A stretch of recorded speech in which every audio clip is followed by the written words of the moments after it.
5 things I don't like about Wind and Truth. Number 1, no real answer for Unite Them. Unite Them was a constant theme in the first few books. After Dalinar united the 3 realms in Oathbringer, he no longer heard this in his mind. This would have settled it, but in the early parts of this book, Cultivation challenged Dalinar on the meaning behind it. The book ended with this never really being completely addressed. The Cosmere is now united against Retribution, so perhaps that was the meaning behind it, but it was never something that was clarified, and I feel like such a long-running plot thread really needs that mention. Number 2, there was no clarification that Tone didn't break. We know that Tone didn't break due to a word of Brandon. There's also a line from a single person in this book where they said that Tone never broke.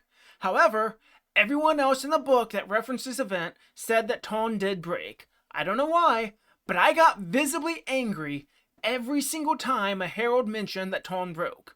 Tone did not break, and the entire time I was expecting some impactful moment where this was revealed. It never came though. Number 3, Sunlit Man should have been released after this book. This to me was actually a really big miss. When Leighton was killed by Moash, he gave a death rattle that outright stated Moash was going to kill Sigil. I just didn't care. I knew it wasn't going to happen. The Sigil point of views constantly tried to get me to be worried about him. But honestly, I just never was. Speaking of Moash, number 4. Moash just randomly disappeared with no update. Moash fused with Dagonarthus, killed Leighton, failed at killing Sigil, and then we never really saw him again. Finally, number 5. Tanavast's visions didn't flow with the main story and felt like exposition. I was extremely excited the first time there was a Tanavast chapter. After the first one though, I was honestly already done with it.